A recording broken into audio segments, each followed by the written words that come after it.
kemungkinan perangkat desa, kades akan terlibat kampanye.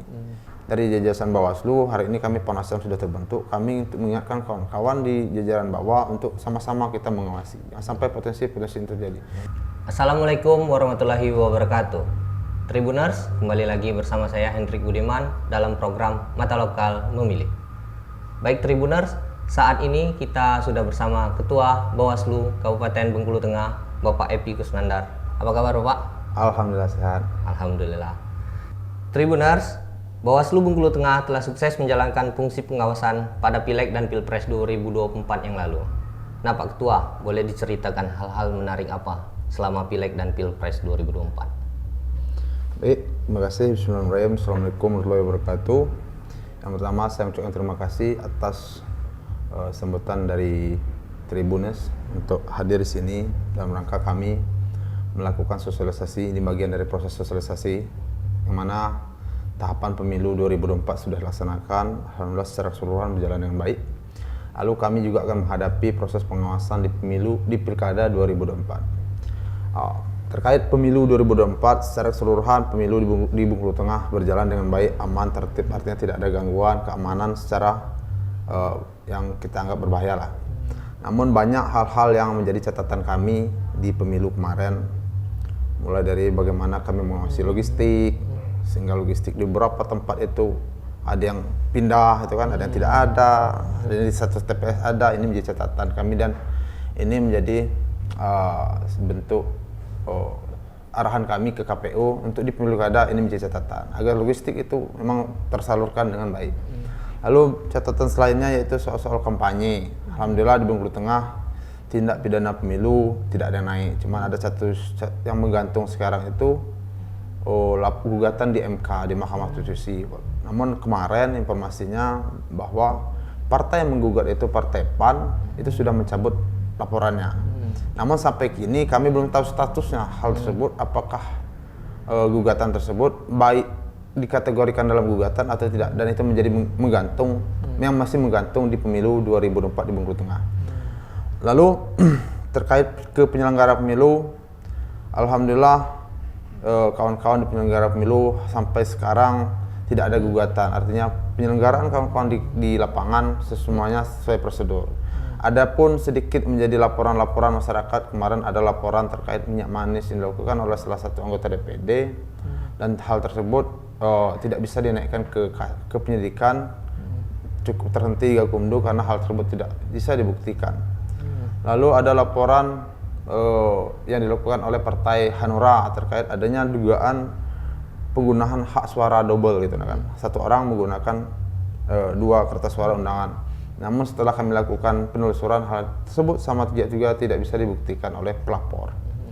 Lalu menjadi catatan selanjutnya terkait daerah TPS terpencil. Namun evaluasi yang kami lakukan, TPS terpencil ini alhamdulillah tidak ada masalah. Cuman menjadi evaluasi mungkin ke depannya bagaimana soal sinyal. Soal sinyal ini bagaimana kita mengatasi, jangan sampai di hari H penghitungan itu sinyal bermasalah lagi. Kemarin sempat terhenti soal sirekap yang dilakukan oleh KPU, itu menjadi catatan kita agar ke depannya hal-hal kecil ini tidak lagi menjadi masalah. Namun secara keseluruhan kami lakukan pengawasan, semua berjalan dengan aman, damai, tertib, walaupun masih ada riak-riak bahwa ada pihak-pihak tertentu memihak.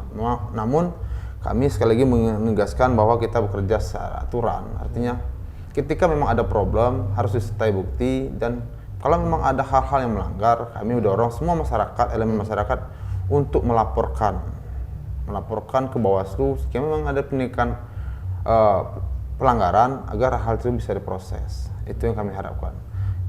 Berarti temuan selama Pileg dan Pilpres hanya berupa laporan tapi kurang disertai barang bukti, Bang? Ya, begitulah kira-kira, termasuk Hanura yang DPD kemarin, lalu ada dugaan perangkat desa memihak salah satu caleg, juga kemarin juga pelapor tidak bisa membuktikan untuk hal tersebut bisa diangkat.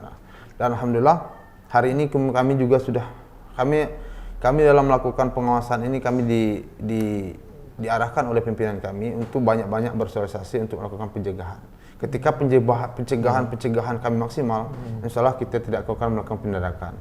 Walaupun hari ini kita dengar gitu kan bahwa monopolitik masih kuat, cuman untuk pembuktian kami sampai hari ini tidak ada laporan.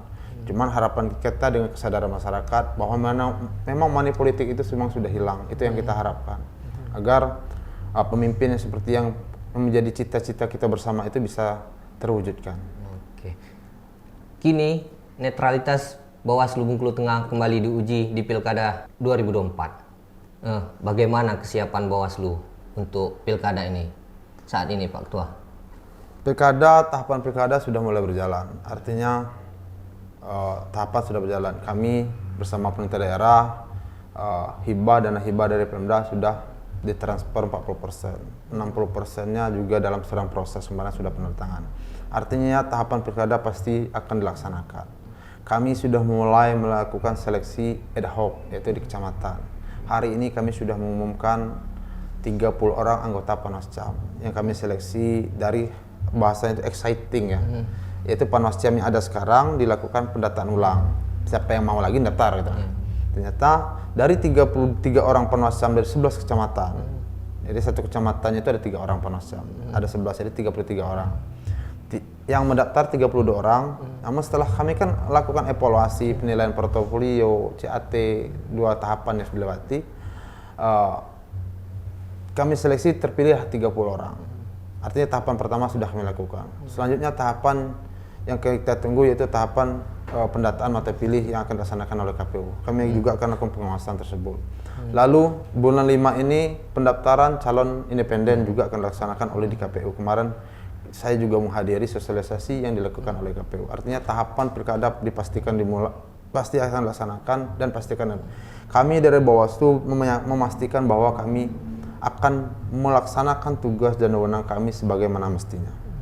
Dan kami ingatkan kepada semua elemen yang akan terlibat dalam proses pilkada ini diharapkan menaati semua aturannya, baik peserta pemilu maupun penyelenggara pemilu. Baik di kami di bawah jajaran Bawaslu, baik di jajaran KPU, baik juga di jajaran elemen masyarakat ataupun jajaran pemerintah.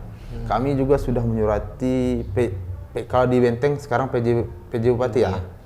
Kami sudah menyurati PJ Bupati bahwa PJ Bupati untuk tidak melakukan mutasi pejabat itu 6 bulan sebelum dan sesudah, kecuali kalau ada izin Mendagri. Juga sudah kami ingatkan.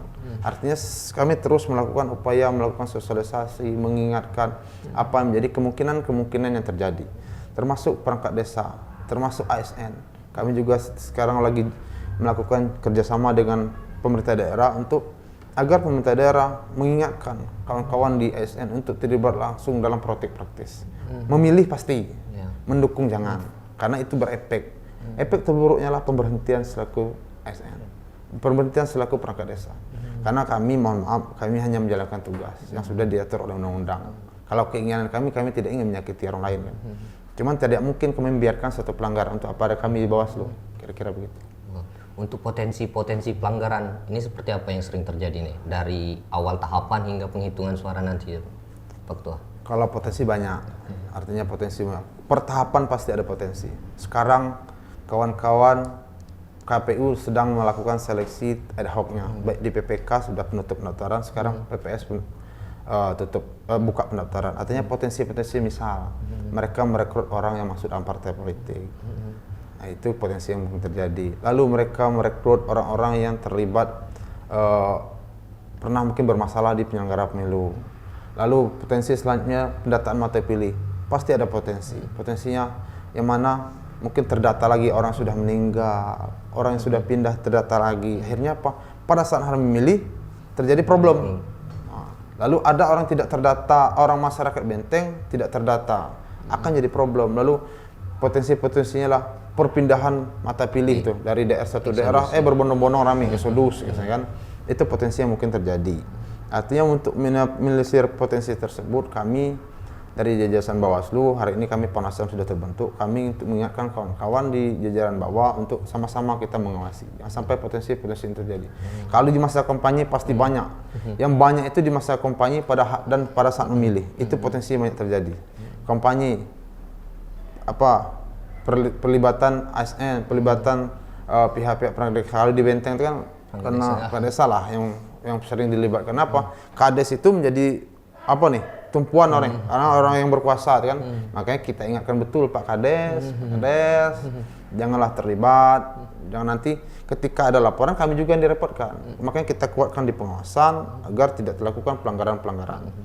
Lalu kepada pejabat-pejabat PNS sebagainya, karena kalau kita balik memang orang-orang yang berkuasa di desa itu, orang-orang kuat di desa pasti itu menjadi tumpuan kandidat-kandidat itu, orang-orang berpengaruh itu kan. Makanya kita ingatkan, tugas kita mengingatkan. Ketika ada pelanggaran, mau tak mau akan kita tindak. Itu yang pasti. Nah, untuk baliho calon kepala daerah kan ini mulai bermunculan ini. Apa mekanismenya di Bawaslu? Apa masih ke Pemda ini, Pak Ketua? Terkait hari ini sudah banyak terpasang tuh baliho kan. Saya juga sudah banyak dikomasi oleh media masyarakat gitu kan. Ada baliho bakal calon gitu kan. Kami dari Bawaslu belum bisa berkomentar terkait hal tersebut karena pertama regulasi belum mengatur terkait baliho bakal calon. Kita kan juga kita bicara regulasi ya. Regulasi itu berlaku ketika masa kampanye sudah ditetapkan. Daftar calon sudah ada, baru ada aturan nanti. Ini calon ini boleh masang baliho begini, calon ini bisa di tempatnya di sini. Kalau hari ini kami belum bisa melakukan komentar. Kupikir kalau soal ranahnya etikanya harus masang di tempat yang bagus sampai pengguna jalan tidak terganggu, itu mungkin ranahnya pemerintah daerah. Kalau dari Bawaslu belum bisa berkomentar. Kalau kita berpikir secara logika juga, iya kalau dia jadi calon. Ketika dia tidak jadi calon, kita pula yang disalahkan ketika kita berkomentar. Bagaimana Bawaslu mengantisipasi potensi kecurangan saat pilkada ini, Pak Ketua? Untuk mengatasi potensi-potensi tersebut, artinya memang dari pimpinan kami sudah mengingatkan dan juga ada juknis per Bawaslu sudah ada lengkap sebenarnya itu kan. Cuman secara teknis kami sampaikan ketika kemungkinan ada potensi, kami mencoba meminimalisir. Misal kita ambil contoh nih, kampanye yang kemungkinan perangkat desa, kades akan terlibat kampanye. Meminimalisirnya jangan sampai terjadi potensi. Kami lakukan sosialisasi dengan ketat. Kami dari Bawaslu masang iklan di mana-mana, di media, masang di media-media kan, artinya mainstream, baik media kayak Tribun mungkin kan. Lalu kami juga mengajak panwascam kami. Lalu di desa tersebut ada pengawas desa kami, didatangi Pak Kadesnya, berulang-ulang didatangi, Pak, Bapak jangan melakukan kampanye terlibat ke politik praktis. Artinya kami maksimalkan. Dan di kantor desa juga kami pasang soal aturan-aturan. Itu misal kita ambil contoh perangkat desa. Lalu misalnya di ASN, jangan sampai ASN terlibat politik praktis. Kami juga melakukan pendekatan dan melakukan kerjasama dengan pemerintah daerah, yaitu bupati melalui leading sektornya, biasanya itu BKD atau inspektorat, untuk menyampaikan peraturan-peraturan yang ada, potensi kemungkinan ada, agar kawan-kawan ada ketakutan bahwa ini aturannya begini, risikonya begini. Kalau memang mereka akan melakukan, siap dengan risiko. Artinya maksimalkan kami di sosialisasi, insya Allah penindakan pelanggaran tidak. Karena kami berharap di Bawaslu Bengkulu Tengah tidak ada penindakan pelanggaran yang kami lakukan. Itu yang harapan kami. Karena kasihan Pak, kalau sampai ada yang SN-nya bermasalah sampai berhenti, atau ada masyarakat sampai bermasalah masuk penjara, kan kasihan. Makanya kita kuatkan di sosialisasi. Oke. Untuk tantangan Bawaslu dalam pengawasan pilkada ini seperti apa, Pak Ketua? Sebenarnya menjadi tantangan ini bukan lagi rahasia umum lah kan, terkait money politik kan. Money politik ini menjadi PR kita bersama, bukan Bengkulu Tengah saja. Saya pikir hari ini kan isu ini kan, dan termasuk perlibatan ASN dalam dukungan ini pilkada. Pilkada ini kan sensitif dengan pileg. Kalau pileg itu kan calonnya banyak nih, jadi lawannya tidak tahu nih. Ini calon. Kalau pileg itu mereka mengarah diri sendiri. Kalau pilkada, calon misalnya 3, maju 1, ya saling intip nih. Nah, artinya ini potensi-potensi yang terjadi. Artinya tantangannya, kesulitannya, bagaimana kami mensosialisasikan agar ASN tidak terlibat. Bagaimana kawan-kawan menjadi peserta pemilu untuk menaati semua aturan, berkampanye pada kaedahnya, bersosialisasi pada kaedah, ini menjadi tantangan. Terkadang kawan-kawan ya biasanya kalau calon bupati itu grow kan, udah kuat kan, artinya mereka siap dengan risiko-risiko yang ada. Itu menjadi tantangan kami agar mereka itu taat, termasuk money politik. Kita dorong kawan-kawan peserta pemilu untuk tidak melakukan money politik. Lakukanlah sosialisasi, berikan kesadaran kita masyarakat agar memang memilih pemimpin yang ya biar jual lah visi misi rencana-rencana ke depan. Jangan pendekatannya soal money politik, agar ya harapan kita kan Bengkulu Tengah sekarang sudah maju, harapannya lebih maju. Itu menjadi tantangan kami. Oke, untuk harapan Bawaslu di pilkada mendatang seperti apa, Pak Ketua? Harapan kami mohon dukungan kepada seluruh masyarakat, elemen masyarakat, baik ormas-ormas, kelompok-kelompok masyarakat. Sama-sama kita dukung bahwa pilkada di Bengkulu Tengah ini berjalan aman, damai, tertib. Tidak ada rusuh, semuanya bisa berjalan, tidak ada konflik gitu nah.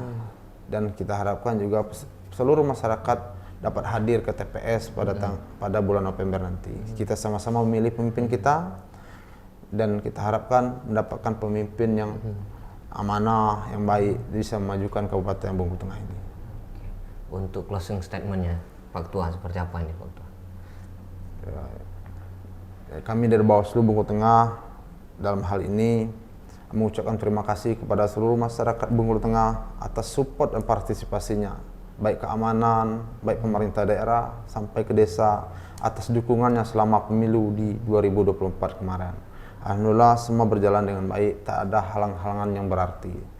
Lalu kami juga mohon dukungan dan support seluruh masyarakat Bengkulu Tengah untuk sama-sama mensukseskan pilkada di 2024 ini, agar pilkada di 2024 ini bisa juga berjalan seperti pemilu kemarin, dan juga kita menghasilkan pemimpin di Bengkulu Tengah ini yang amanah dan bisa memajukan Kabupaten Bengkulu Tengah ini. Nah, Tribuners, akhirnya kita sudah di penghujung acara. Semoga apa yang disampaikan Ketua Bawaslu Bengkulu Tengah bermanfaat bagi pemirsa Tribun Bengkulu.com. Akhir kata, wabillahi taufik wa hidayah. Wassalamualaikum warahmatullahi wabarakatuh. Warahmatullahi wabarakatuh.